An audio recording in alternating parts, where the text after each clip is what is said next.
metafisika perdukunan. Karena lahannya memang menciptakan satu pembodohan masyarakat dan mendapatkan uang itu kan memang asik-asik saja dan itu dipelihara. Iki nek aku terus diserang wong supranaturalis sa Indonesia spiritualis supranatural ya udah. Memang seperti itu kok kenyataan.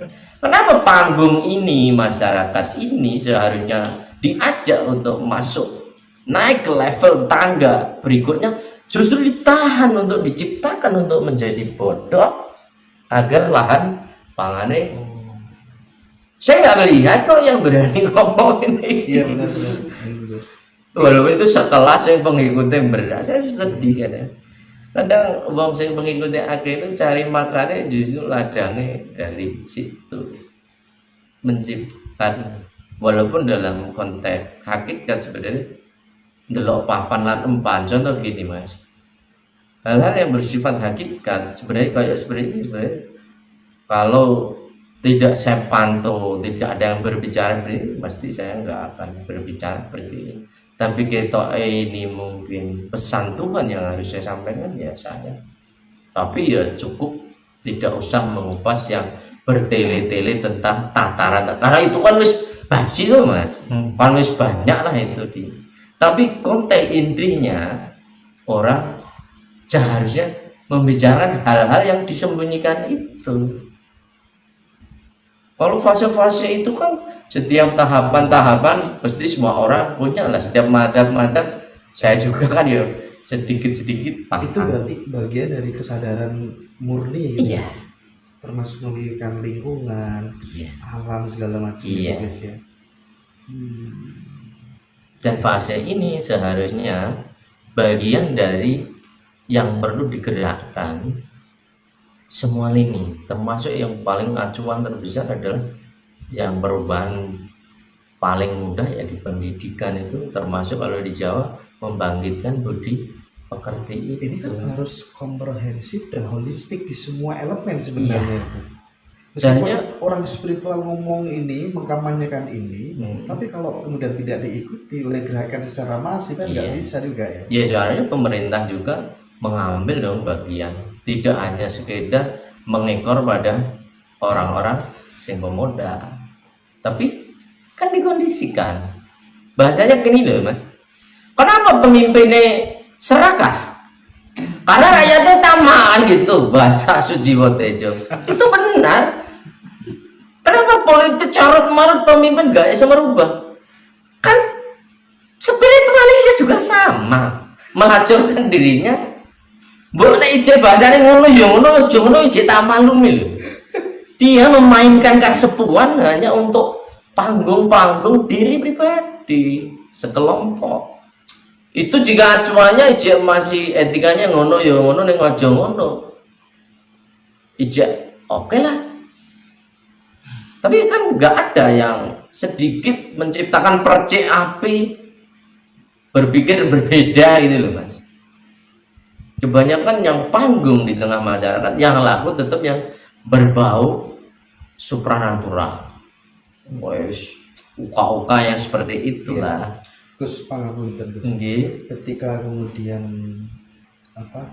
dalam menjalani sebuah kehidupan seseorang terdapat berbagai macam problematika, larinya pasti ke orang-orang yang dianggap sepuh, yang terkadang belum tentu memancarkan sebuah energi ketulusan di dalam dirinya, masih apatis, berpikir kelompok dan lain sebagainya. Saya kadang berpikir gimana caranya, apa yang harus dilakukan oleh setiap individu supaya kemudian selalu menjadikan penuntut itu nuraninya, kesadaran yang murni di dalam dirinya, sehingga tak perlu lagi kemudian harus ontang-panting ke sana kemari, ya kan? Terus kemudian akhirnya banyak yang ditipu, dimanfaatkan. Apa sih? Apa karena keyakinan di dalam dirinya yang kurang atau seperti apa pandangan panjenengan? Ini pandangan saya memang dikondisikan seperti itu. Orang-orang yang justru menjadi cahaya itu malah justru menahan untuk menciptakan kegelapan. Gak rodok jeru itu mas.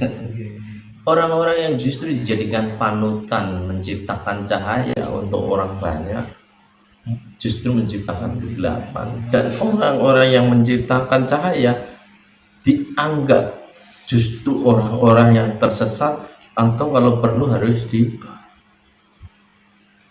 dibully. Jadi sengaja ada desain itu sebenarnya. Itu menurut pemahaman kami termasuk grand design yang memang disetting oleh negara api. Nah, kalau yang lucu-lucu nih anak-anak muda kan seperti itu. Kenapa? Grand design modernisasi itu memang menciptakan kerusakan atas nama pembangunan. Slogan mereka kan modernisasi itu sesuatu peradaban, bisa dikatakan maju jika kita menumpuk-numpuk materi. Apa bedanya dengan Irfan? Apa bedanya dengan tokoh-tokoh? Satu identitas negara dikatakan maju kan jika bangunannya banyak, walaupun dalam konteks tertentu bolehlah semacam itu, tapi dengan acuan tetap membangun dengan konsep yang berkelanjutan, tidak segelintir orang yang menikmati, tapi dampak yang akan kita tinggalkan untuk anak cucu. Tapi sekarang kan jenengan misalnya punya anak sendiri, kan belum tentu didesain untuk menciptakan satu proses masa depan yang berimbang. Ada yang salah, kenapa ada salah? Ya karena memang didesain, diciptakan pembodohan-pembodohan massal dengan berbagai struktur ilmu yang sangat masif, bahkan didesain di dunia pendidikan sekalipun, pendidikan apapun, maka terjadi kegaduhan. Karena memang itu didesain, memang diciptakan benturan-benturan agar mudah dikendalikan satu skenario besar yang bermain di belakangnya. Seharusnya saya pikir memang pemimpin-pemimpin berniat, punya niat. Ratu Adil itu kan menurut hemat saya kan satu konsep yang harus dijalankan dari akar sampai buah. Tapi grand design itu kan hanya wacana. Ini kan dan ini harapan dan harapan. Sesuk bakal akan turun. Itu kan satu imajinasi, mimpi karena sudah putus asa. Tapi itu didesain malah justru dipelihara sedemikian rupa hingga malah justru itu menciptakan kelanggengan, sistem gagal itu dilanjutkan.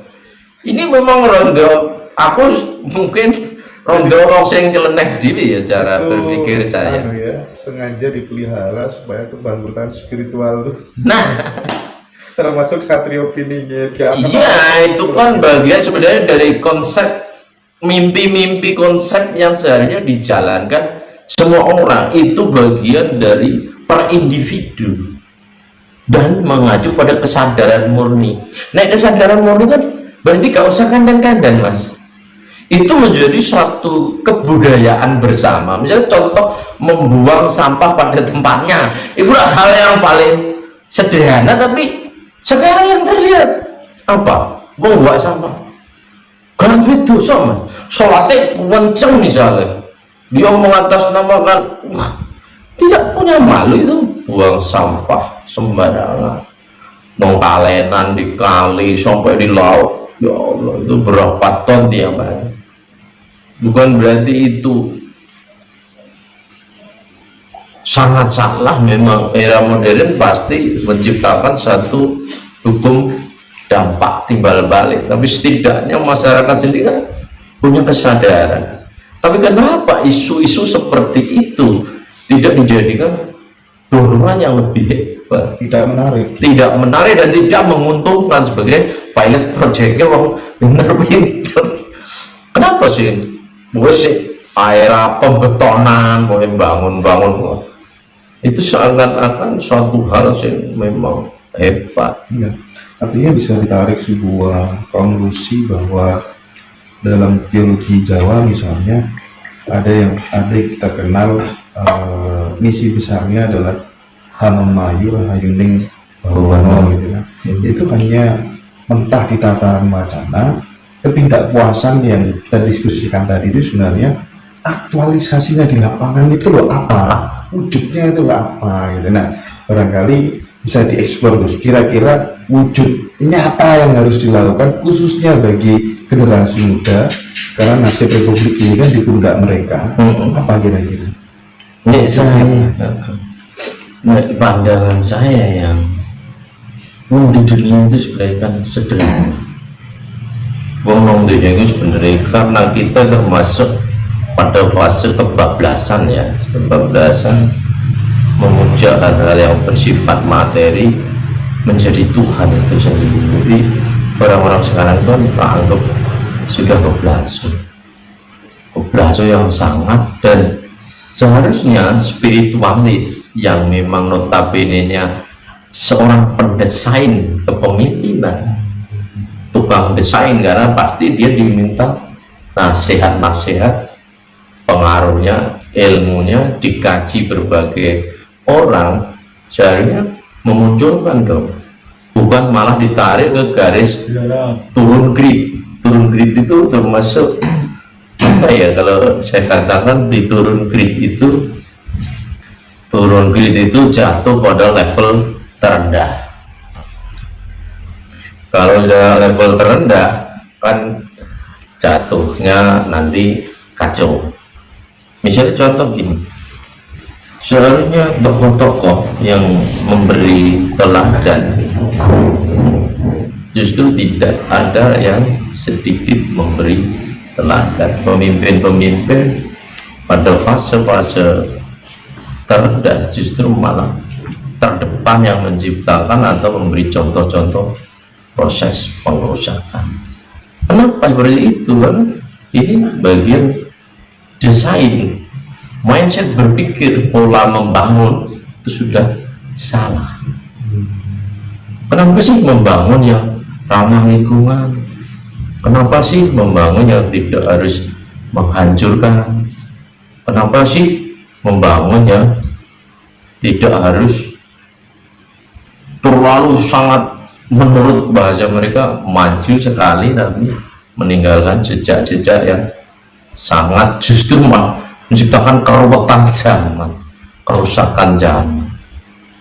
Apakah ini bagian dari apatisme yang memang dipelihara, atau orang memang nggak peduli itu, kalau yang penting untunglah saya? Baik itu di semua lini pemikiran, masuk akademisi, pengusahanya, medianya, spiritualisnya. Enggak, masalahnya kan kita sebenarnya butuh pemimpin yang kemudian bisa menggerakkan mulai dari akar sampai atas kembali kepada sebuah kesadaran murni itu. Nah, kenapa kita begitu sulit menemukan seorang leader yang seperti itu? Apakah karena setiap pemimpin diproduksi melalui parpol yang kemudian mengedepankan pragmatisme kelompoknya saja, atau bagaimana? Itu bagian yang terbesar, yang termasuk pengaruh besar, karena memang apapun terkendali pada parpol, kebijakan parpol. Kembali lagi pada konteks bahwa kenapa pemimpin rakus? Karena rakyatnya sendiri tamak. Dan itu bagian dari desain yang sudah ditanamkan. Itu memasuki semua lini, bahkan yang memakai bendera atas nama Tuhan sekalipun. Contoh misalnya gedung-gedung keagamaan besar-besar tapi gersang. Kenapa itu hal-hal yang bersifat universal tidak diangkat? Padahal di agama sendiri mengatakan, di agamanya masing-masing mengatakan kebersihan sebagian dari iman, mari menuju rahmatan lil alamin. Tapi yang ada itu justru menciptakan pecahan-pecahan yang terjadi, gesekan-gesekan. Padahal kalau mengacu pada kesadaran murni, kita sudah keluar dari tema aliran, tema mata. Kita harus gak berkutat pada konteks perang bahasa. Tapi kita kan masih berkutat pada perang bahasa dan perang teoritis yang sangat melelahkan tanpa aplikasi nyata.